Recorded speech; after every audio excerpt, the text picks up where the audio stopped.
Oi, Ron. Estamos novamente com Max Blumenthal, editor-chefe do The Grey Zone, para discutir os arquivos de Epstein e até que ponto isso pode dividir a base MAGA de Trump. Então, seja bem-vindo de volta. Bom estar de volta. Bom te ver. Então, esses arquivos de Epstein pareciam ser uma parte muito importante de toda a campanha do Trump de drenar o pântano, mas ele se afastou disso. E agora ele parece bem, digamos, muito defensivo ao aparentemente tentar enterrar toda a história. De fato, ele soa como um homem que tem algo a esconder, embora, é claro, eu não tenha nenhuma prova disso. Mas eu queria saber, o que você acha dessa mudança de retórica e do comportamento em relação aos arquivos de Epstein, ou supostos arquivos?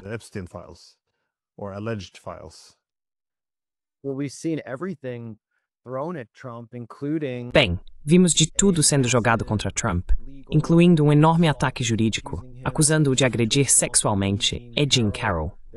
Teve o caso Stormy Daniels, em que o promotor de Nova York acusou Trump e sua equipe de manipular os registros contábeis para encobrir seu caso com a atriz pornô Stormy Daniels. Depois veio toda a farsa da suposta colaboração entre Trump e a Rússia. Foi definitivamente uma farsa.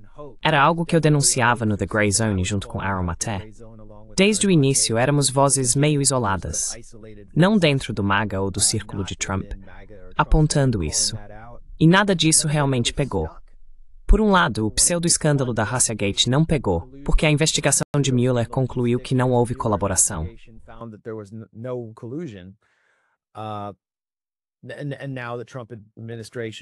E agora, o governo Trump está aproveitando isso para fazer duas coisas. Primeiro, punir seus inimigos políticos, os predecessores de Trump, dos grupos Clinton e Obama. E segundo, desviar a atenção do escândalo Epstein com essa divulgação maciça de documentos relacionados ao Russiagate. Mas o ponto que estou destacando aqui é que nenhum desses escândalos pegou, porque Trump, ao contrário de qualquer outro político americano na minha vida, comandava uma base leal, quase como um culto, que o seguiria mesmo se ele trocasse de partido político. Ou, como ele mesmo disse, se tivesse atirado em um homem no meio da Quinta Avenida em Nova York, eles ainda o seguiriam.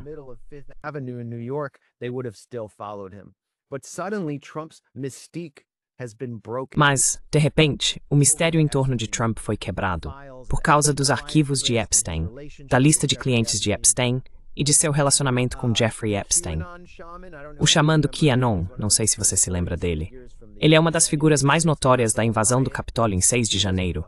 Ontem mesmo foi ao Twitter X e declarou F Trump e F Israel.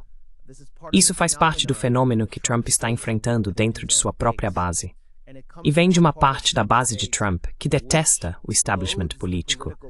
Talvez não tenha o mais alto nível de educação política, mas enxerga uma espécie de elite que trabalha junta, atravessando partidos políticos e que não joga pelas mesmas regras.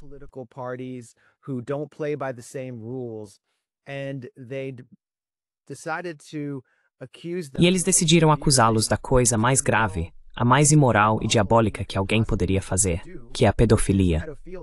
E se referiam a eles como a elite pedófila. Vimos várias teorias da conspiração consumirem partes da base de Trump, mantendo essas pessoas alinhadas com ele, com a crença de que Donald Trump eventualmente enfrentaria a elite pedófila. Primeiro através do QAnon, que foi criado por um influenciador do Telegram chamado Ron Watkins, que eu acho que é ex-inteligência militar, com esses key drops que ilustravam como Trump iria enfrentar a elite pedófila. Depois houve a teoria da conspiração Pizzagate, que se baseava em postagens muito estranhas no Instagram e e-mails incomuns que vieram à tona nos arquivos Podesta.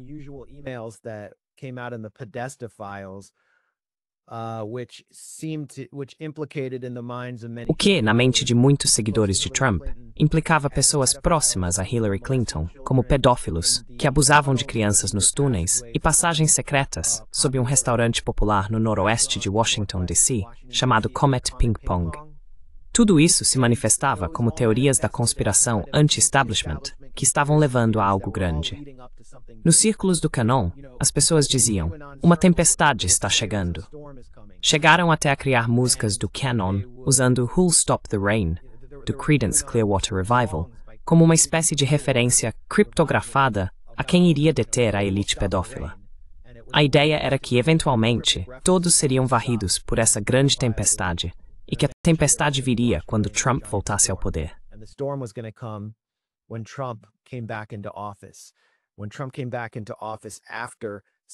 Quando Trump voltou ao cargo, após sobreviver milagrosamente a uma tentativa de assassinato muito estranha, na qual ele aparentemente sobreviveu por 1 milímetro, ele parecia, aos olhos de seus seguidores, ter sido abençoado por Deus para cumprir algum tipo de missão sagrada. Eles realmente viam essa figura bilionária, que sempre esteve totalmente inserida nos círculos sociais da elite de Nova York ao longo de sua vida política, e que se gabava de ter relações sexuais com mulheres jovens durante entrevistas com Howard Stern, como alguém que falava sobre participar da organização dessas festas notórias, todas de branco, que P. Diddy promovia nos Hamptons. Todas de branco, ou seja, todos vestindo branco.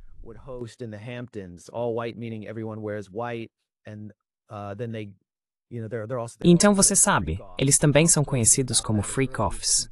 Mas Trump se gabava disso já em 2000, então ele já fazia parte desse mundo. E isso é algo que eu sabia, que pessoas que realmente conheciam quem Trump era, sabiam. Mas a base dele via, na verdade, uma figura diferente que havia sido vendida para eles. Isso foi vendido para eles tanto por meio dessas teorias da conspiração mais underground, quanto também por meio de influenciadores pró-Trump mais organizados, como Dan Bongino, que agora é vice-diretor do FBI.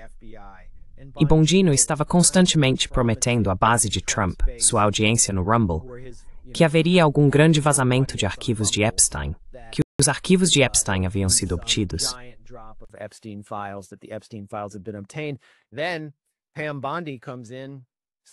Então Pam Bondi entra em cena, alguém que é tão parte do pântano quanto qualquer um, tendo feito lobby para todas as corporações e governos estrangeiros mais duvidosos. E ela promete, ela declara em uma entrevista com Sean Hannity na Fox News, que tem os arquivos de Epstein em sua mesa, que há depoimentos de testemunhas e acusadores. Acho que ela chegou a dizer centenas de depoimentos de acusadores. Isso criou, por anos, uma enorme expectativa entre a base de Trump. E então, de repente, Trump simplesmente fecha a porta na cara deles. Pam Bondi declara que nem quer falar sobre Epstein em coletivas de imprensa. E Trump, como você disse, parece que tem algo a esconder.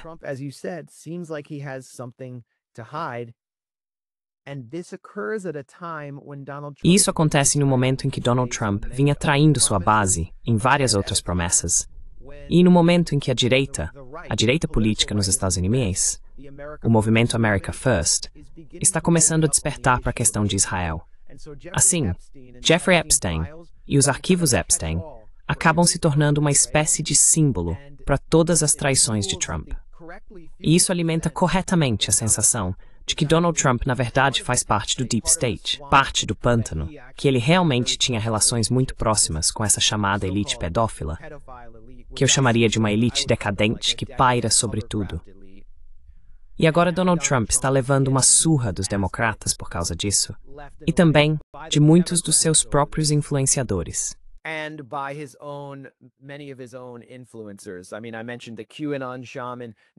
Quero dizer, mencionei o chamando QAnon. Agora a CNN está mostrando Nick Fuentes, que antes apoiava, ele era visto como um apoiador do Trump, mas ele meio que se apresenta como o influenciador mais puro do America First. E a CNN está exibindo esses trechos do Nick Fuentes, detonando o Trump, simplesmente destruindo o Trump.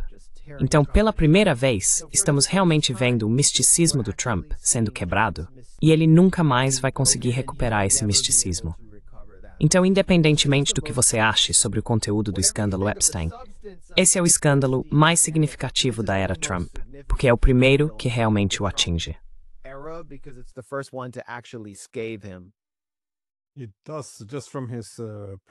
Sim, só pela sua postura, pelo jeito que ele fala agora, realmente parece que ele está sob imenso estresse ou pressão. Mas uma das habilidades dele, como você sugeriu, sempre foi gerenciar a mídia. Se saiu alguma coisa nas notícias hoje, ele consegue colocar outra coisa nas manchetes amanhã. Mas parece que dessa vez isso não está funcionando. Quero dizer, ele tentou descartar os arquivos Epstein, usou a palavra chato. E sabe, ele está morto há muito tempo. Por que vocês ainda estão sobre isso?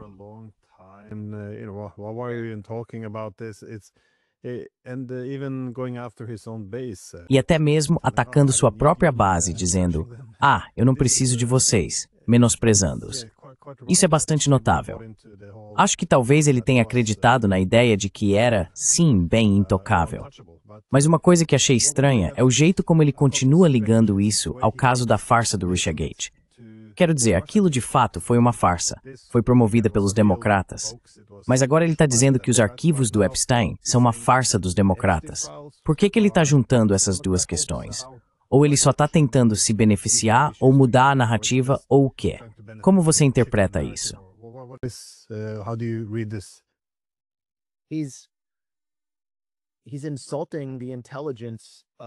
Ele está insultando a inteligência de sua base e de seus seguidores. Ele acha que eles são tão ingênuos que realmente vão acreditar que Hillary Clinton e Obama escreveram os arquivos de Epstein para envergonhar Trump e que eles não vão investigar mais a fundo. Esse tipo de desvio já funcionou no passado, em parte porque os apoiadores de Clinton e o grupo de Obama usaram desinformação e informações falsas contra Donald Trump muitas vezes antes, mas acho que agora é uma era diferente. Os jovens que apoiaram ou votaram em Donald Trump conseguem enxergar isso claramente. E há muito mais envolvido. Como eu disse, isso serve como um apanhado para várias outras traições.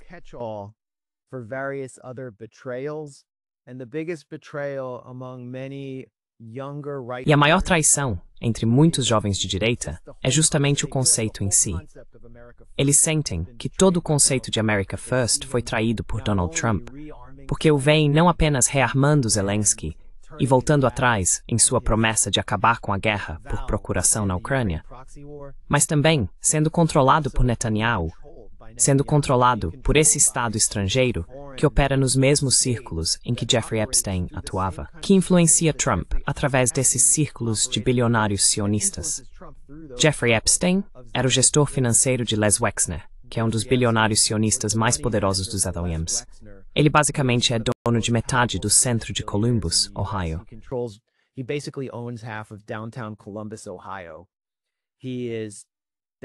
Ele é o presidente do Conselho de Curadores da Universidade Estadual de Ohio. Mesmo depois de ter que renunciar ao cargo de CEO da Victoria's Secret, que era sua principal empresa, devido à sua relação muito próxima com Jeffrey Epstein, a Ohio State não conseguiu afastar Wexner porque ele havia doado tanto dinheiro para a universidade que se tornou praticamente indispensável. E o que Epstein fazia era transferir dinheiro de Wexner para o exterior nas Ilhas Virgens, para que ele não pagasse impostos. E então, Epstein recebia todos esses presentes de Wexner, como uma luxuosa casa em Nova York, sem pagar nada por isso.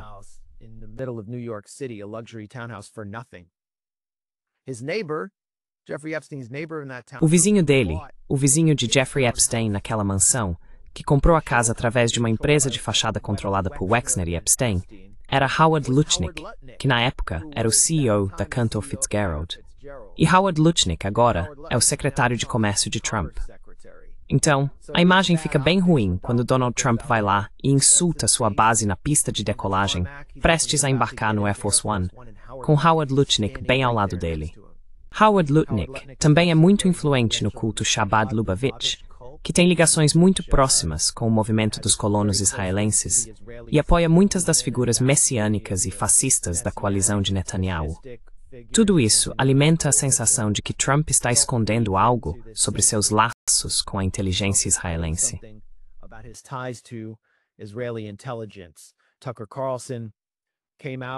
Tucker Carlson apareceu na Tepusa, que é o grande encontro de jovens conservadores, organizado por alguém chamado Charlie Kirk, cuja carreira, basicamente, ele foi um influenciador mirim conservador desde a adolescência, sempre esteve direcionada a liderar o movimento conservador. A carreira dele foi completamente financiada por dinheiro pró-Israel, por dinheiro sionista, e de repente Charlie Kirk se vê presidindo uma conferência onde Tucker Carlson, o principal palestrante, o mais influente, sobe ao palco e diz que Jeffrey Epstein era da inteligência israelense, e que é por isso que Trump está encobrindo isso. E algo que eu nunca tinha visto antes aconteceu como resultado disso. Os próprios israelenses ficaram assustados com Epstein. Um escândalo doméstico dos Azores realmente assustou os israelenses.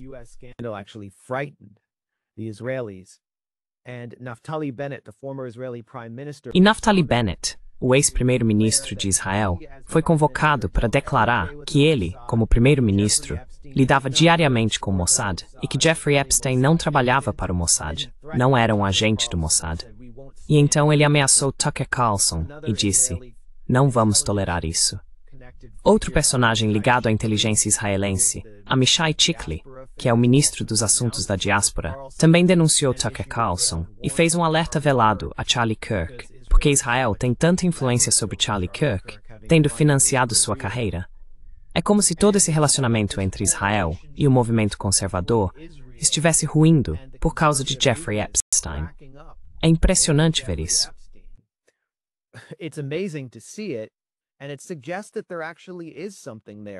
E isso sugere que realmente há algo ali.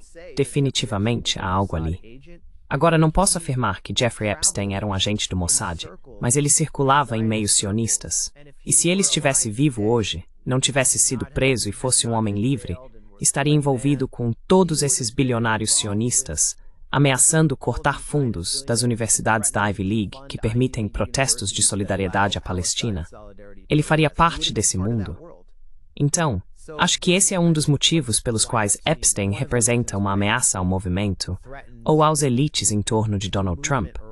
E porque eles estão tentando enterrar os arquivos, além do fato de que Donald Trump teve uma relação pessoal muito próxima com Jeffrey Epstein.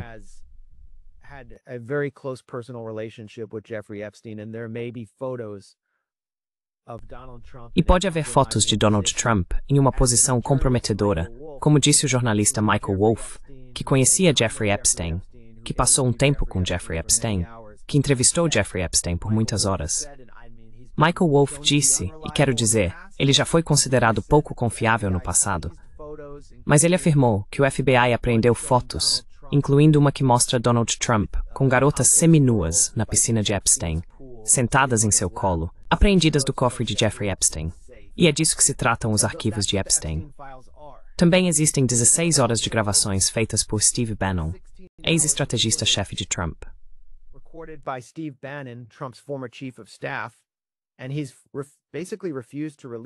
E ele basicamente se recusou a divulgar aquelas 16 horas de gravações dele com Jeffrey Epstein, em conversas e entrevistas amigáveis. E Bannon foi muito próximo de Epstein por muitos anos. E eu acho que ambos eram unidos pelo ódio ao Donald Trump. Acho que foi isso que Michael Wolff disse. Então acredito que há duas coisas acontecendo aqui. Existe o perigo geopolítico que Jeffrey Epstein representa para a relação especial com Israel. E existe o relacionamento pessoal que Donald Trump tinha, no qual Trump parece ter sido comprometido.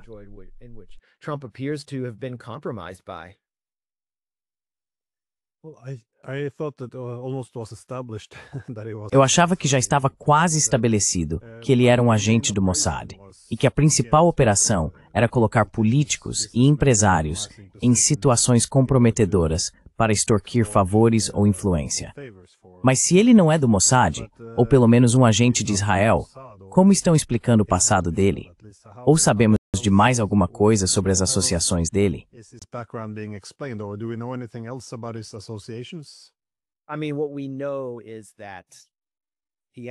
Quer dizer, o que sabemos é que ele tinha relações muito próximas com figuras que atuavam como meio que agentes de inteligência israelenses ou intermediários de Israel nos Estados Unidos.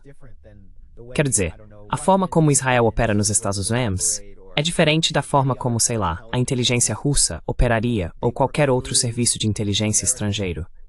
Eles atuam através do establishment judaico-americano e da elite de poder judaica americana, de uma maneira muito aberta.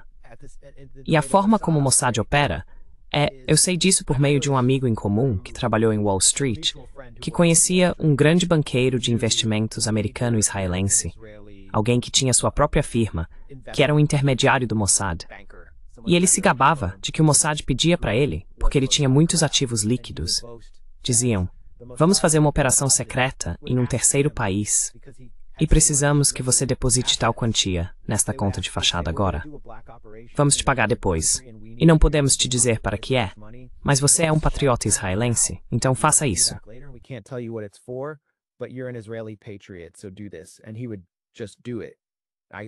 E ele simplesmente fazia isso. Não quero dizer quem são, porque não quero ser processado nem nada. Mas o que estou dizendo é que a relação entre a inteligência israelense, ou o Estado de Israel e os Estados Unidos, é muito fluida e não regulamentada.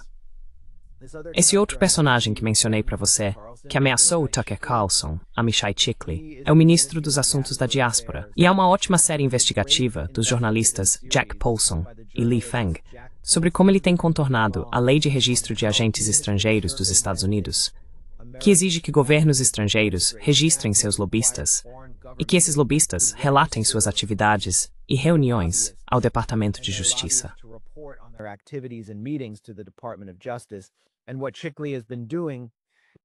E o que Chikli tem feito é, em vez de, você sabe, enquanto o governo israelense está pagando influenciadores nos Estados Unidos, eles criaram uma série de ONGs, organizações sem fins lucrativos nos Estados Unidos, e estão trabalhando através delas e dizendo, bem, isso é só americano, mas o dinheiro é estrangeiro e totalmente sem regulamentação.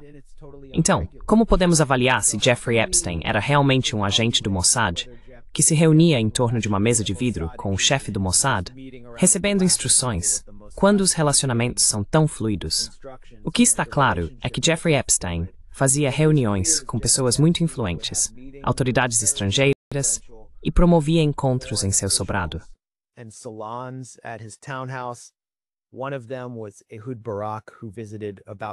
Um deles foi Ehud Barak, que visitou cerca de 36 vezes e trabalhou com Jeffrey Epstein, acredito, para criar uma empresa ou startup de vigilância. Ehud Olmert, ex-primeiro-ministro de Israel, também teve várias reuniões com Epstein. Shimon Peres também teve alguns encontros com Epstein. Epstein chegou a organizar uma reunião para executivos do JP Morgan com Benjamin Netanyahu. Jeffrey Epstein ajudou Peter Thiel, da Palantir, que tem grandes investimentos com a inteligência israelense, a ganhar enormes quantias de dinheiro por meio de um investimento. Ele ajudou a orientar seus investimentos.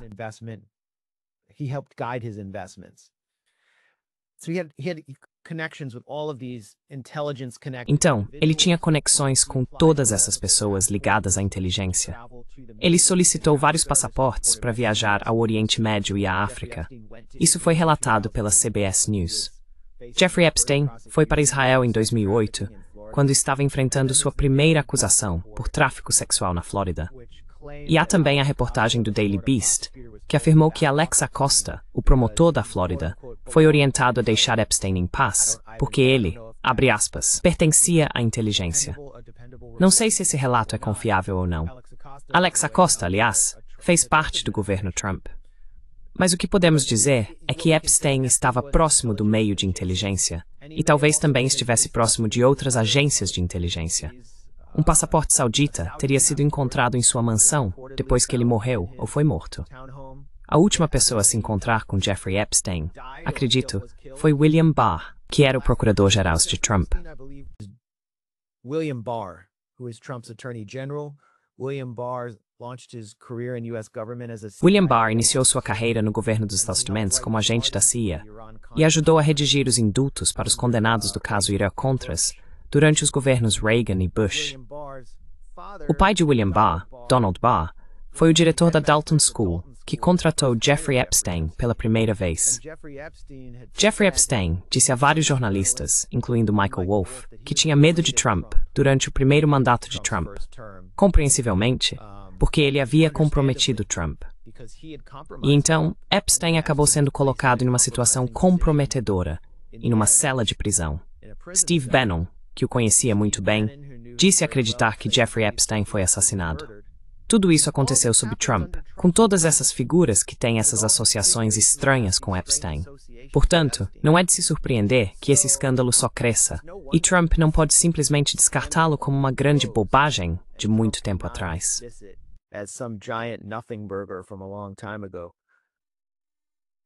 Well, when I Bem, quando vi Trump se comportando dessa maneira pela primeira vez, pensei que ou ele tinha que estar nessa lista, ou queria usar a lista de alguma forma para pressionar. Mas parece, por tudo isso, que, bem, o nome dele está em alguns desses registros de voo. Então, realmente parece suspeito. Minha última pergunta, porém, é sobre o que isso significa para o futuro do relacionamento com Israel. Porque por muito tempo nos Estados Unidos, parece que o patriotismo tem sido muito ligado a ser pró-Israel, em que especialmente entre os conservadores, onde é impossível dizer qualquer coisa crítica sobre Israel.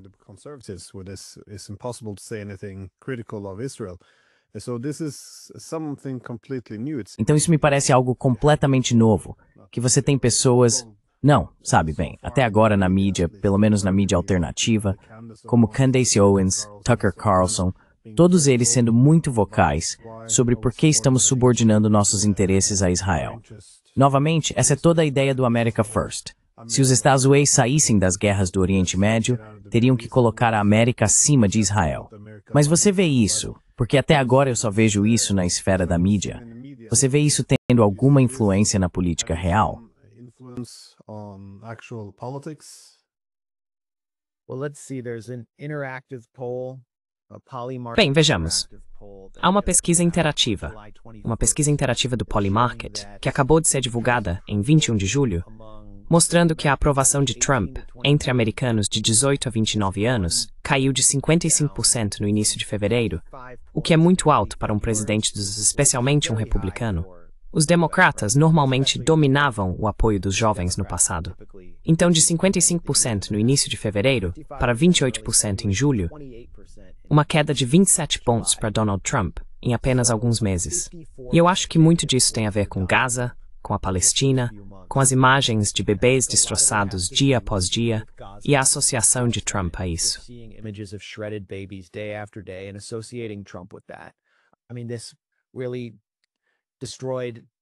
Quero dizer, isso realmente destruiu Joe Biden e Kamala Harris também.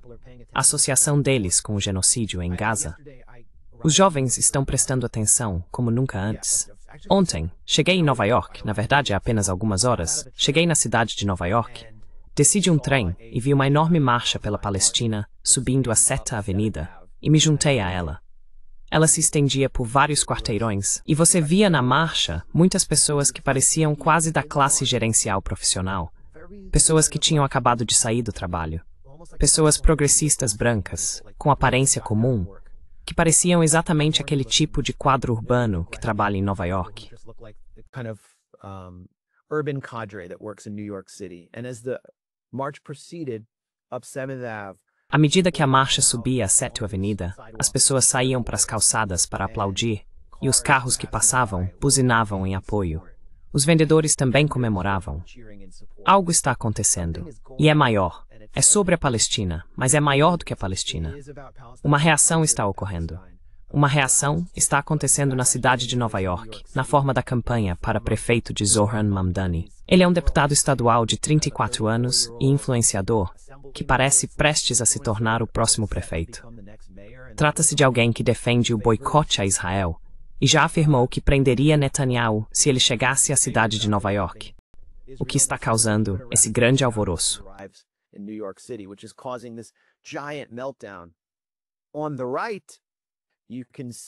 Na direita, você pode ver que há uma total falta de entusiasmo entre os influenciadores America First em relação a Israel, e Epstein, para eles, é o símbolo de tudo que está errado com Israel. Esse tipo de corrupção, uma elite corrupta que controla o governo dos Estados Unidos por meio de chantagem, pode ser um pouco sofisticado demais para eles fazerem da AIPAC esse símbolo. Então Epstein é um símbolo conveniente, e isso vai se desenrolar por uma geração. Israel está perdendo todos. Eles estão perdendo os católicos nesta semana, enviando seus próprios influenciadores sionistas para atacar o Papa por condenar um ataque israelense a uma igreja católica ou ortodoxa em Gaza, atacando o Papa, o novo Papa, Leo, como uma espécie de nazista por sua condenação disso. One of the biggest Catholic youth Um dos maiores influenciadores católicos entre os jovens, Michael Knowles, se manifestou pela primeira vez contra Israel. E Benjamin Netanyahu tentou conquistar a simpatia de podcasters populares quando chegou em sua última visita aos Estados Unidos, sua quarta visita este ano. Ele está constantemente tentando manter esse relacionamento que está desmoronando, se desfazendo nas bordas. Então, a Casa Branca de Trump organizou uma entrevista para Benjamin Netanyahu com os Nelk Boys, que são podcasters influenciadores populares, no estilo frat bro, tão superficiais quanto parecem. Eles promovem coisas como seltzer alcoólico e sachês de nicotina. Praticamente não há conteúdo ali. Todo o podcast deles gira em torno de vê-los ficando bêbados, pregando peças e coisas do tipo. E as perguntas para Netanyahu foram passadas a eles pela equipe do próprio Netanyahu. Eles perguntaram: você prefere McDonald's ou Burger King? Do you like McDonald's or Burger King? Which do you like better? And do you like the Whopper? Qual você prefere? E você gosta do Whopper?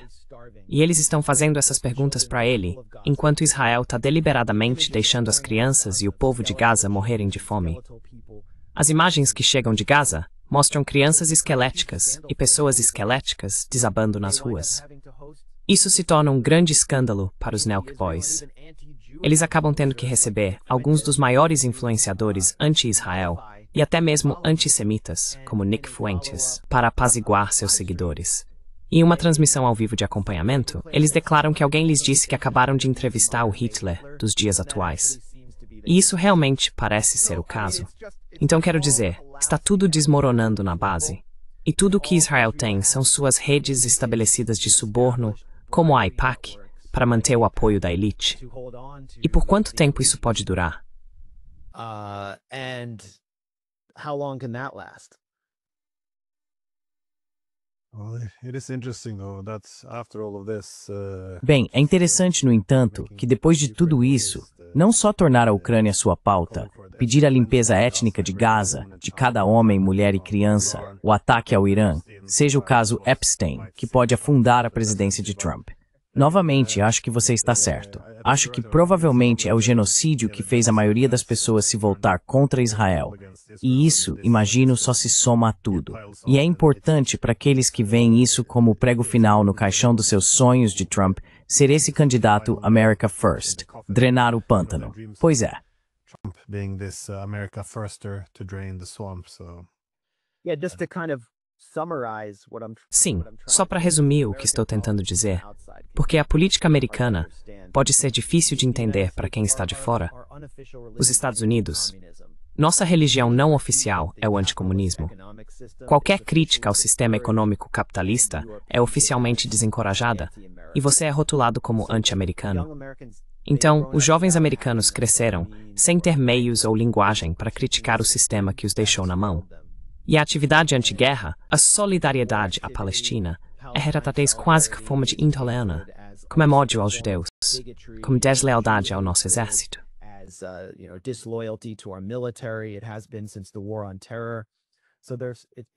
Tem sido assim desde a guerra ao terror.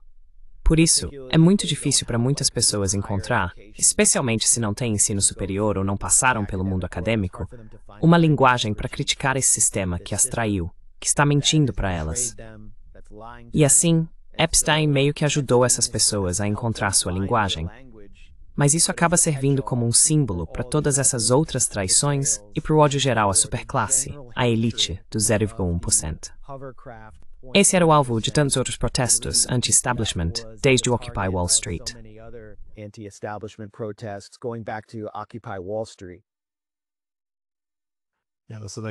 Sim, essa é uma excelente maneira de colocar a questão. Então, Max, muito obrigado pelo seu tempo. Isso é realmente incrível. Então, muito obrigado.